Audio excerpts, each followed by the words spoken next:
Je vous présente notre nouveauté de 2005, ce qui concerne accessoires, on va dire, d'aide à la visée. Il s'agit de la nouvelle Meopta, nouvelle génération, qui porte maintenant le nom de Meopta modèle Meostar F1 et qui offre, on va dire, toutes les avancées technologiques, tout ce que l'on peut trouver de mieux à l'heure actuelle, avec un rapport qualité-prix inégalable.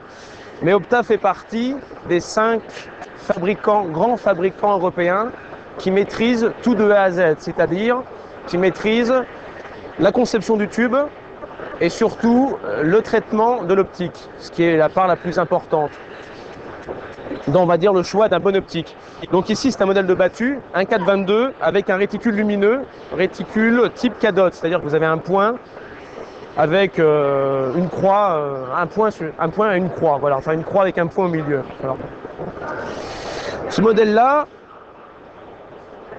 une nouvelle génération avec un nouveau traitement de surface anti-rayures, anonisé noir, donc anti-rayures et anti-reflet.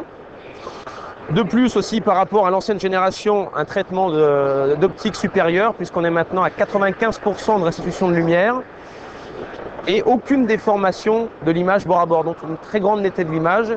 Et aussi un point très important, c'est-à-dire qu'on n'a quasiment pas d'effet tunnel, donc on a l'impression de regarder au travers vraiment d'une lentille sans aucun effet tunnel, donc c'est très important. Cette lunette offre une garantie de 30 ans, donc ce qui est aussi un gage de qualité, et est proposée à un prix public de 890 francs TTC. Donc là, on a un rapport qualité-prix inégalable en France. Donc ce qui permet à Meopta maintenant de jouer dans la cour des grands, on va dire, et de tenir la distance par rapport aux 4 grands restants au niveau européen.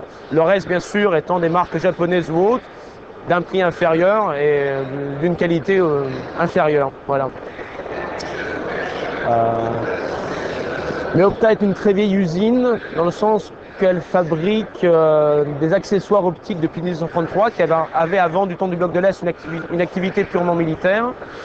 Et au fur et à mesure des années, et surtout avec l'effondrement du bloc de l'Est, est devenue une entreprise donc privatisée qui appartient aux Américains et qui développe à côté de l'activité chasse, une activité donc toujours militaire, qui fabrique aussi des machines de projection pour les films et des optiques chirurgicaux.